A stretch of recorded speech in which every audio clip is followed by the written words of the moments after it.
السلام عليكم ورحمة الله تعالى وبركاته. معكم رغيب أمين من The Professional Security. شوفوا معايا الشريك اليوم راديو ديال البوليس. الله تعالى وبركاته. هذا راغب آمن من The Professional Security، حلقة جديدة إن شاء الله تتطرق فيها إلى موضوع كيف تقوم بربط بطاقتك المصرفية مع حسابك الباي بال بطبيعة. السلام عليكم ورحمة الله تعالى وبركاته. هذا راغب آمن من The Professional Security. تحذير شديد اللهجة من The Professional Security، وهذا التحذير يهم الهواتف النقالة. عليكم ورحمة الله تعالى وبركاته. معكم راغب أمين من The Professional Security، حلقة جديدة إن شاء الله. السلام عليكم ورحمة الله تعالى وبركاته. جوجل سكرين وايز. بالنسبة لأدوات التصوير فلدي أولا مايكروفون. هذا الميكروفون هو مربوط مع الحاسوب. هذا الحاسوب والذي هو متخصص في البث المباشر. إذا هذا هو الحاسوب الذي أقوم من خلاله بالبث المباشر، فهو عبارة عن ويندوز اكس بي. طبعا أقوم ببث مباشر انطلاقا من موقع bambuser.com. قد سبق لي وشرحت هذا الموقع، يمكنكم كذلك أن تبحثوا عنه في المدونة. كذلك عندي كاميرا اقتنيتها، هي كاميرا جديدة اقتنيتها مؤخرا، تقريبا ببعض الاكسسوارات، لن نقول اكسسوارات ولكن امور ضروريه من اجل العمل بكاميرا من هذا النوع. فتقريبا ثمنها ككل الإجمال 10,000 و 11,500 درهم، 1,030,000 سنتيم هذه الكاميرا. طبعا كاميرا احترافية جدا، كانون 70D.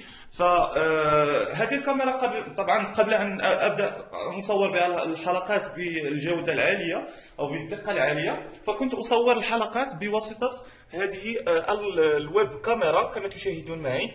فهذه الويب كاميرا قد اشتريتها تقريبا ب 550 درهم من أكادير. للأسف لم أجدها في مراكش ولا حتى في الرباط أو الدار البيضاء، لا أعلم، ولكن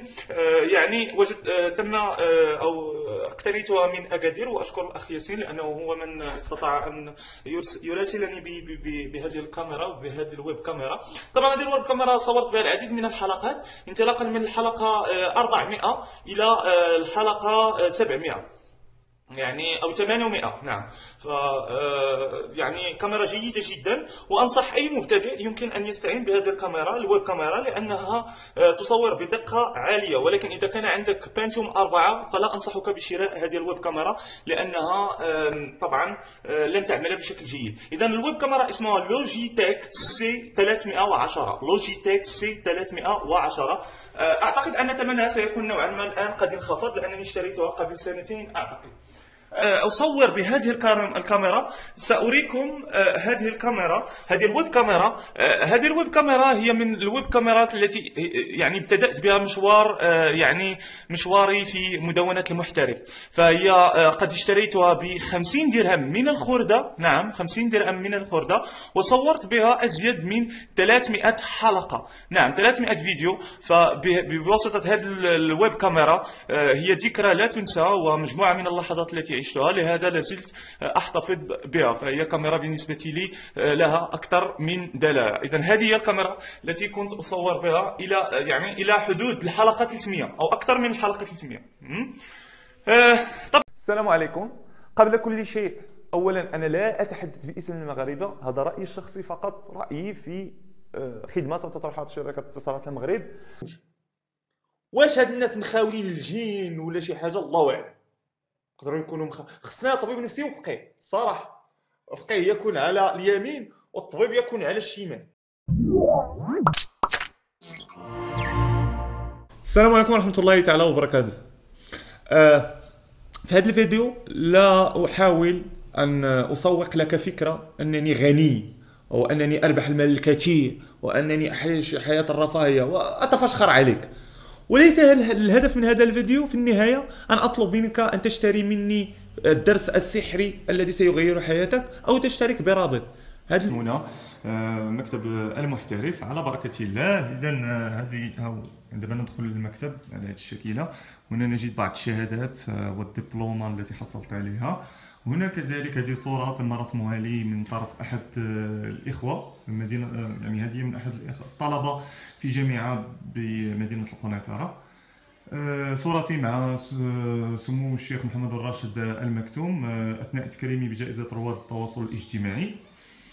إذن هذه جائزة اليوتيوب الذهبية والفضية، جائزة ماروك ويب أووردز. هنا نجد شاشة براندد. نجد هنا البي اس 4. أمتلك كذلك اكس بوكس 360، ولكن يعني استعاره مني أخي، فبالتالي يعني حاليا ألعب على البي اس 4. صراحة هناك فرق فيما يخص الجويستيك، فالاكس بوكس يعني الجويستيك الخاصة به أفضل بكثير من البي اس 4 صراحة، هذا رأيي.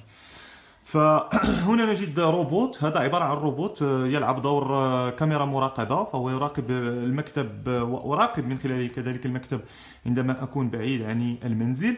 هذه عبارة عن كمادة إلكترونية فقط، عندما أتعب فهي عبارة عن كمادة إلكترونية. نجد جهاز IPTV. فهذا الجهاز يمكنني من مشاهدة المباريات كرة القدم والأفلام، جميع الباقات من OCN بين سبور إلى غير ذلك.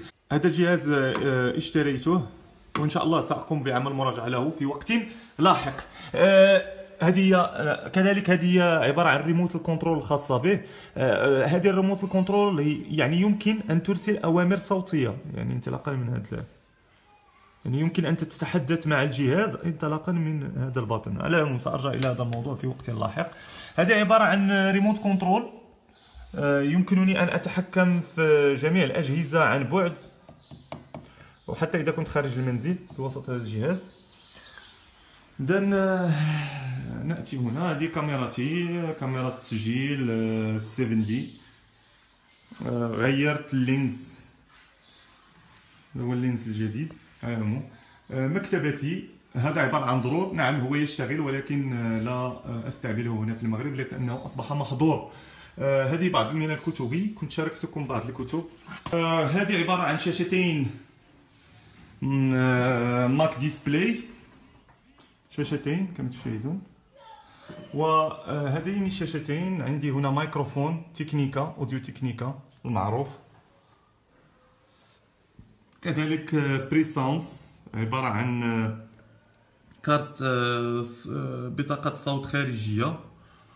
هنا كذلك هذا الميكروفون سامسونج. هذا من الميكروفونات الذي أنصح الشباب به، الشباب المبتدئ في مجال التصوير يمكن أن يبدأ به لأنه رخيص، وكذلك الصوت هو صوت ديجيتال لأنه به مخرج USB كما تشاهدون. هذه عبارة عن الماوس، آخر ماوس من شركة أبل، بالإضافة كذلك إلى الكيبورد. هذا هاتفي VoIP. وهنا كذلك يعني بعض الجوائز وبعض الذكريات، أو يعني ذكريات. هذه من كناس حصلت عليها بالمترجمة. هذا من نيويورك عندما كنت متواجد أمريكا. ذكرى عندما كنت متواجد بلندن. هذا توسيمي من طرف الجماعة القروية أغواطين. ذكرى من تونس، جائزة رواد التواصل الاجتماعي. انترنت هذه كذلك يعني تكريم من في تونس. ماذا لدينا هنا؟ اوكي، لدينا كذلك هذه الكاميرا. هذه الكاميرا هي كاميرا واي فاي، ويمكنك ان تلتقط بها صور عن بعد. هي يعني تشتغل عن طريق الواي فاي مع اجهزة اندرويد.